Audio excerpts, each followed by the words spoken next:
I write some original things, but they're not quite perfect enough. And if you all haven't heard, there's an event called Louisville Rising this Tuesday night at the Java Tree Cafe. It's at, I believe it's 6 to 8. Sign-ups are at 7:30. So any type of talent that you have, I have some original work I'm going to do there. These are going to be two very different things. This is a letter that I wrote to my sister-in-law who died of a drug overdose. I also lost my husband, and my son was 5 years old at the time. Jamie, I just wanted to write and to thank you and send my love. Thank you for the beautiful little boy that you created. I feel sadness a lot when I look at James, and I think that you're not here to see him, and you're not here for him. It breaks my heart when other kids talk about their mommy, and James says, my mommy died.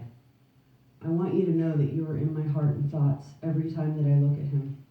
I'm trying to teach him right, protect him, correct him, and be a role model to him.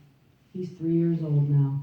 He has the most beautiful sapphire eyes that look just like yours. He is one of a kind, and he heals my soul. There must be a God controlling things, because I needed a second chance to get it right as a mother. I really needed him, and he desperately needed me. My heart overflows with gratitude and love. I wanted to let you know that I will help to raise him and always be there, so don't you fret one bit. I'm not mad at you. I felt empathy for you. They called you a junkie, but I understood. And I realized God was taking something very tragic and very painful and making something good out of it, as he often does. I've seen it before, when Angelo didn't wake up from all the pills. Now James also has Angelo, and Angelo has James, my two boys. Angelo calls him a creech. He runs up to babies and asks if he can pet them. He loves doing dishes and helping me, and it just entertains me and makes me so happy. I take him to church and to Awana once a week, and he runs for an hour in the gym afterwards until his clothes are soaked. My dad said he's nuclear powered. He's right. Being focused on taking care of him has also kept me right where I should be and out of trouble. I just wanted you to know how in love I am with your son. He's been such a blessing to me. I'll tell you more about it someday.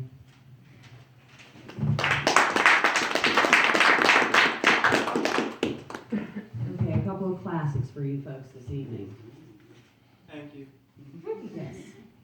This one is Chidiock Tichborne, who lived from 1558 to 1586 and was a plotter against Queen Elizabeth I. He was imprisoned in the Tower of London before his execution, and supposedly he composed this poem on the eve of his execution. Tichborne's Elegy. My prime is but a youth. My prime of youth is but a frost of cares. My feast of joy is but a dish of pain. My crop of corn is but a field of tares, and all my good is vain hope of gain. The day is past, and yet I saw no sun. And now I live, and now my life is done. My tale was heard, and yet it was not told. My fruit is fallen, and yet my leaves are green. My youth is spent, and yet I am not old. I saw the world, and yet I was not seen. My thread is cut, and yet it is not spun. And now I live, and now my life is done. I sought my death, and I found it in my womb. I looked for life, and saw it was a shade. I trod the earth, and knew it was my tomb. And now I die, and now I was but made. My glass is full, and now my glass is run. And now I live, and now my life is done. This one is by Robert Southwell, who lived from 1561 to 1595. It's called The Burning Babe.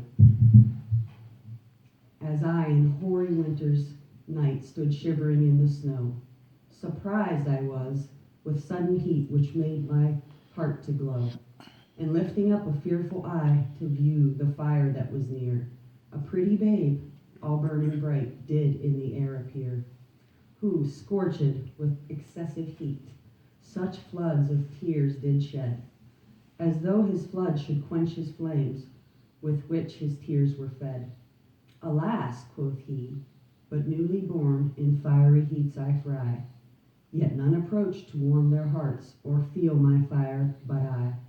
My faultless breast the furnace is, the fuel wounding thorns. Love is the fire and sighs the smoke, the ashes shame and scorns. The fuel justice layeth on, and mercy blows the coals. The metal in this furnace wrought are men's defiled souls, for which, as now on fire, I am to work them to their good. So I will melt them into a bath and wash them in my blood.